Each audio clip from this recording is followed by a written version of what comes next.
जब काफ़ी बार आपकी प्रोफेशनल लाइफ में इशू चल रहा होता है तो सब कहते हैं कि यार घर जाने का इंतज़ार होता है।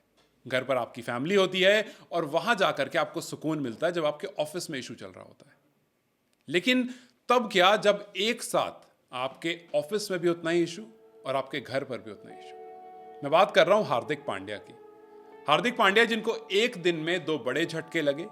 हार्दिक पांड्या जो मानो जब से उन्होंने गुजरात टाइटंस छोड़ी है कुछ भी उनके लिए अच्छा नहीं हो रहा है। और अब हार्दिक और नताशा स्टैनकोविक का सेपरेशन हो गया है। डिवोर्स अनाउंस कर दिया है हार्दिक पांड्या ने सोशल मीडिया पर एक पोस्ट डाल करके। चंद लाइनें लिखी जिसमें कहा कि बहुत खुश हैं। खुश इसलिए नहीं कि अलग हो रहे हैं, बट खुश इसलिए कि अच्छा टाइम स्पेंड करा। और बहुत सारी ऐसी बातें जो अब जाकर के वहाँ पढ़ सकते हो। लेकिन फिलहाल हार्दिक पांड्या को लेकर के मतलब काफ़ी दिल दुखा हुआ है। क्योंकि आप देखो हार्दिक पांड्या जो गुजरात टाइटंस में ज़बरदस्त एक स्किपर का रोल, एक कप्तान का रोल, और हार्दिक पांड्या की अपनी एक छवि बन रही थी।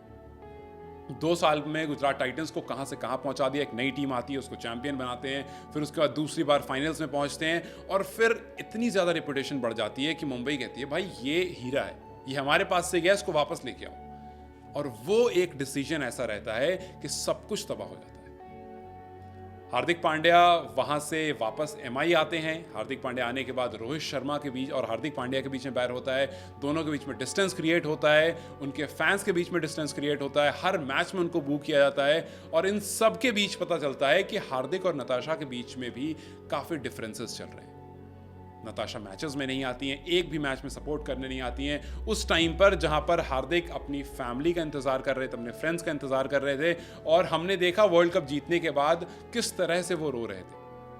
हमने देखा कि हार्दिक ने कहा कि मैंने कुछ नहीं कहा, जिस चीज़ से मैं जूझ रहा था उसके लिए मैंने कुछ भी नहीं कहा, एक आवाज़ नहीं उठाई, क्योंकि मुझे पता था मेरी परफॉर्मेंस मुझे जिताएगी। और वर्ल्ड कप के फाइनल में यकीन मानिए वो हार्दिक पांड्या का स्पेल नहीं होता तो शायद इस पूरे इंडिया को, इस पूरे नेशन को जो आईसीसी टूर्नामेंट की खुशी मिली थी, जो हफ्ते भर हमने खुशियां मनाई थी, वो शायद नहीं हो पाती। लेकिन इन सब के बीच हार्दिक पांड्या जिस चीज़ से जूझ रहे थे, आज फाइनली जो एक रूमर चल रहा था बहुत टाइम से, उसको फाइनली क्लियर आउट करते हुए कह दिया कि 4 साल साथ रहने के बाद अब मैं और नताशा अलग हो रहे हैं। तो वही बात है कि जब आपके ऑफिस में इश्यूज चल रहे होते हैं आप घर की तरफ भागते हो, लेकिन जब घर की तरफ भी इशू चल रहे हो तब आप कहां भागोगे। मतलब भीड़ में अकेला होने वाला हिसाब है ये। वो हार्दिक पांड्या जब अभी अपने घर जाता है ट्रॉफी लेकर के, चैंपियन बन करके, तो बड़ोदरा में भीड़ लगी होती है। बड़ोदरा में इतनी भीड़ लगी होती है कि गाड़ी मूव नहीं कर पाती है। हर एक इंसान हार्दिक के लिए वहां पर चीयर कर रहा होता है, लेकिन उस भीड़ में हार्दिक अकेला खड़ा होता है, क्योंकि न पर्सनल लाइफ उसके साथ थी और न प्रोफेशनल। आज टीम इंडिया का अनाउंसमेंट होता है।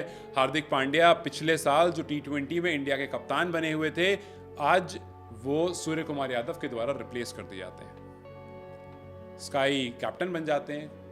रूमर्स ये आती हैं या रिपोर्ट्स ये आती हैं कि गंभीर ने कहा कि मैं अनफिट कैप्टन के साथ नहीं रह सकता। पर्सनल लाइफ में डिमोशन, प्रोफेशनल लाइफ में demotion. Very bad, very very bad day for Hardik Pandya. And I feel for Hardik Pandya. मतलब आई एम श्योर कि जितने भी इंडियन फैंस हैं इस टाइम पर वो फील कर रहे होंगे। हर वो इंसान जिन्होंने हार्दिक को बू किया होगा, अभी वो भी अपना दिल पकड़ कर बैठे होंगे कि यार गलत कर दिया यार। एक इंसान जो इतना सब कुछ से जूझ रहा था, मुस्कुरा कर खड़ा था। खैर वी जस्ट होप के he stay strong and things get better for Hardik Pandya.